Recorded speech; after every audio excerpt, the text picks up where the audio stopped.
The Great Cow Race. This is the second book in the Bone comic book series. Now, I've talked about the Bone series a lot on this channel before, but just to review my history with it briefly. I didn't read this as a kid, it was slightly after my time, but I discovered this while I was teaching abroad in Vietnam. I had some colleagues who were using this comic in their classroom to teach English, and I adapted it myself. I found copies of the Bone series online. I adapted them into Google Slides for my classroom, and I used to use these as a little bit of a treat for my students as we were studying English, to just read through a little bit of the Bone series every week. I've read through the complete story in the Complete Bone All-in-One Epic book, but I am now rereading it by going through the individual books. So there are 9 books in total, which collect the issues which were originally printed just as comic books. And this is the second one of them, The Great Cow Race.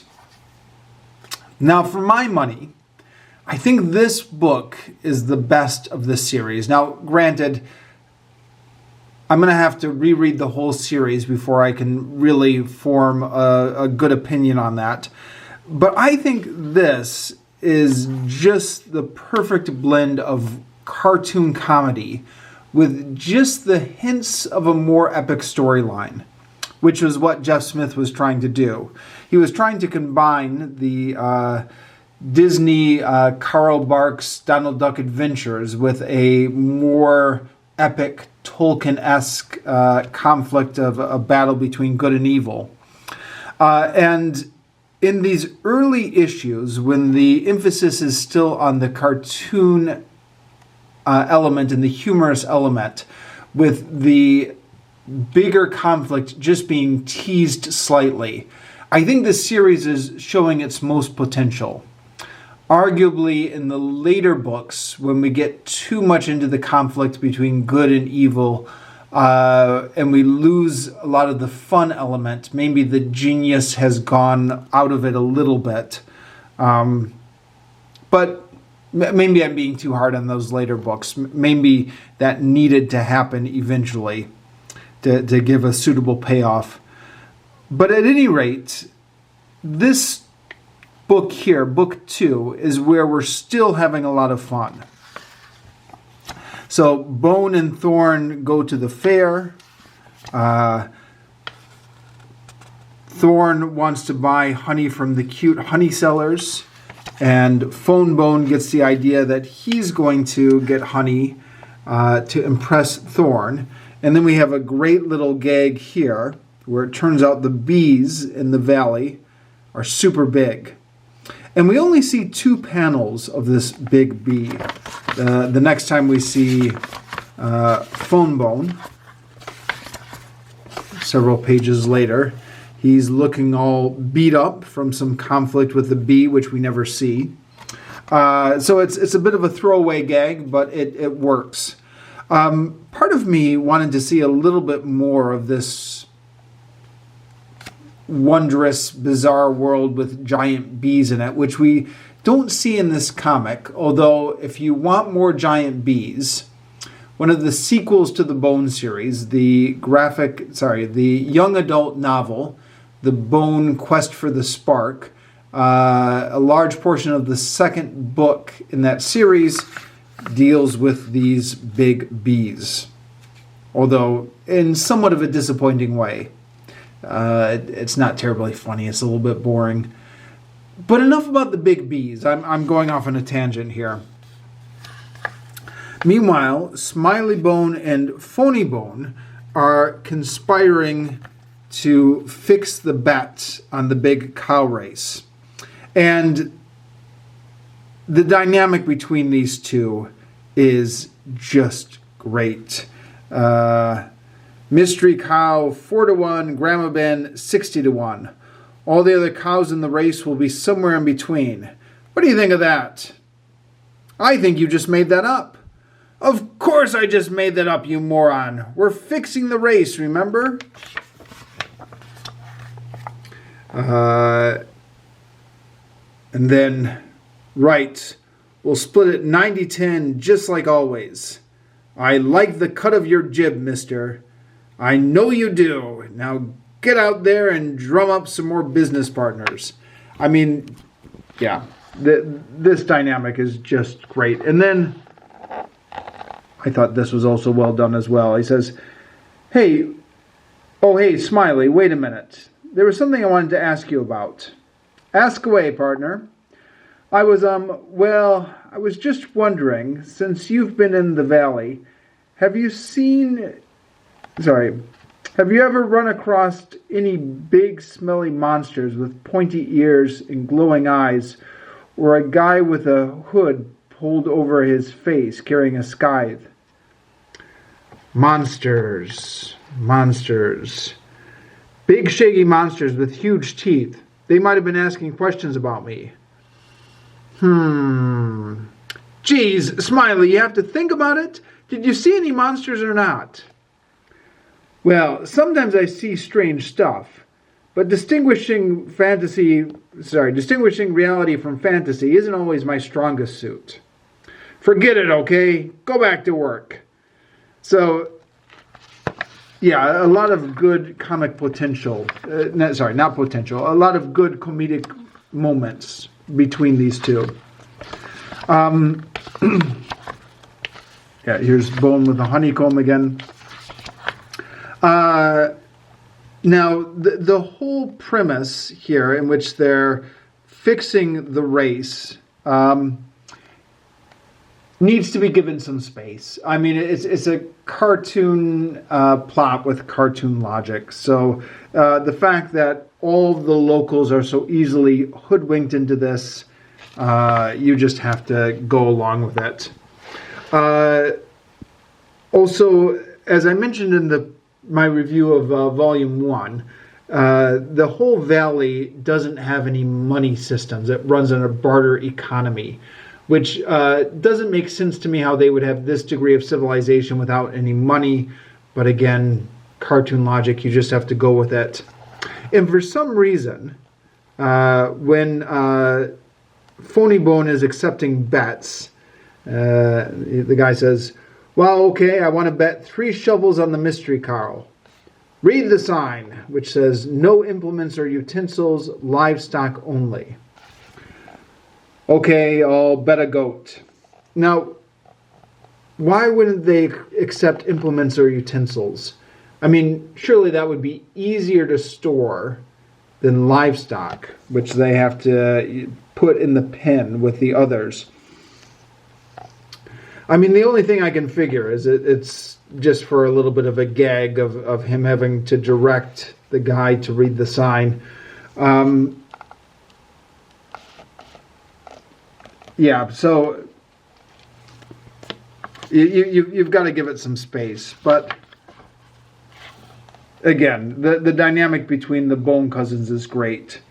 He says, say, listen, I know we're cousins and all, but you're going to have to wait in line to place a bet just like everyone else. Place a bet? What are you talking about? Bet on the cow race.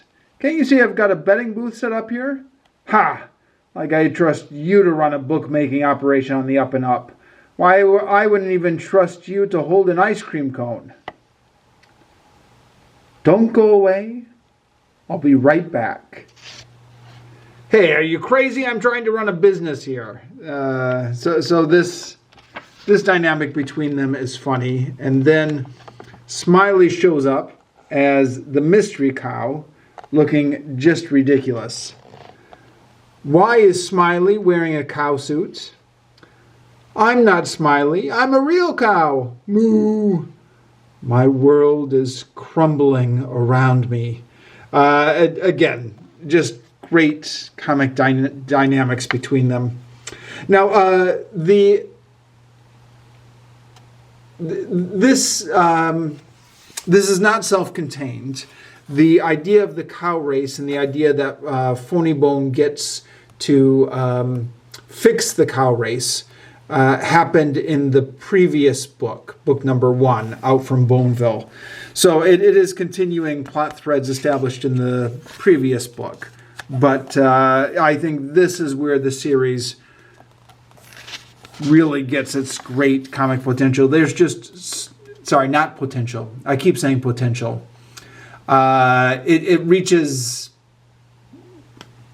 its comic fulfillment, I should say. There are just so many great moments between those Bone cousins.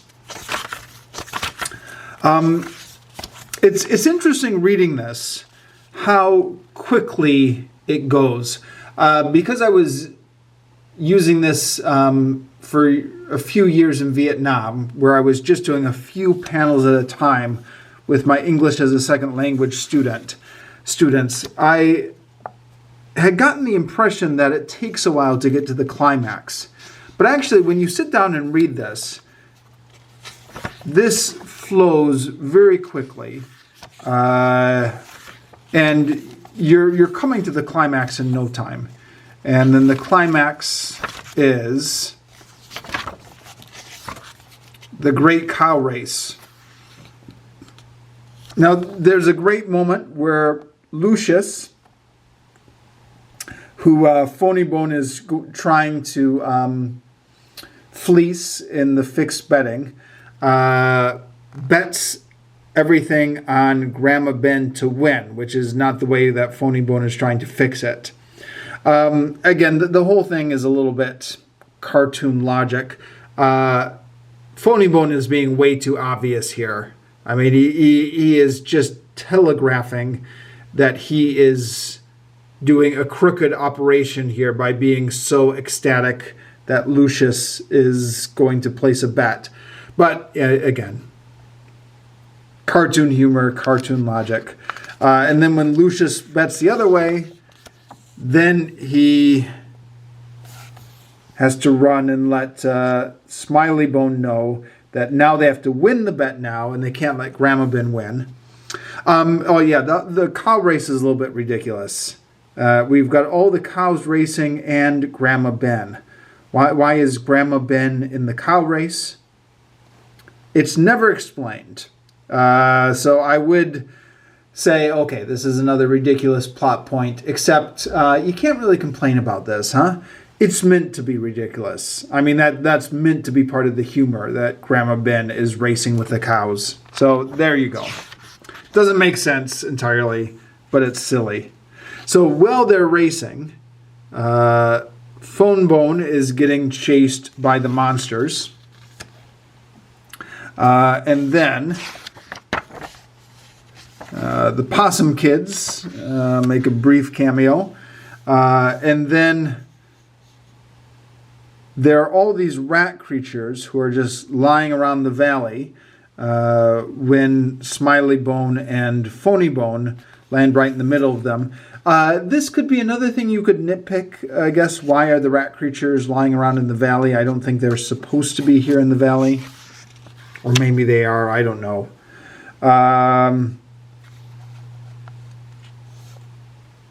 But yeah, again, more great comedic moments. They run away. The rat creature says, "Say, that wasn't a real cow. It was one of those bones in disguise.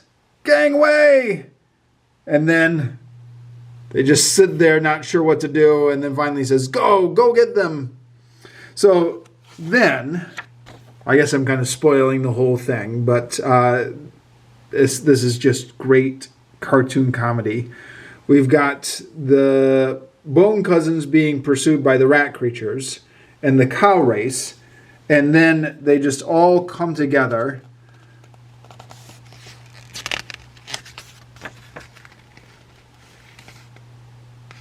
and emerge in front of the stunned town people. And then Grandma Ben's reaction to all this is just great. Hot diggity dog. That was the best cow race ever. And then we have one last issue here, which is a little bit of a come down from that climax, where it's being hinted that there is some sort of dark, evil force out in the forest. So here's where the epic battle between good and evil storyline is being teased a bit. We have the rat creatures. I mentioned this in my review of book 1, but there seems to be some confusion about which rat creature is the one that likes quiche. And maybe I'm just noticing this because I was reading some of the sequels to this, More Tall Tales and the Bone Quest for the Spark trilogy, in which the purple rat creature is the one that's looking for the quiche and is the one that's a little bit silly. And the brown rat creature is the more serious one. But in Out from Boneville Book 1, I noticed that it started off with the brown rat creature wanting the quiche. And then it switched halfway through the book to the purple rat creature wanting the quiche. And I assume that was just something that was, when the comic books were just starting off, there was a little bit of confusion about that. I assumed we were sticking with the purple rat creature wanting the quiche now. But nope, now we're back to the brown rat creature wanting the quiche. So, I don't know. I'll keep my eyes open for this as I continue through the series.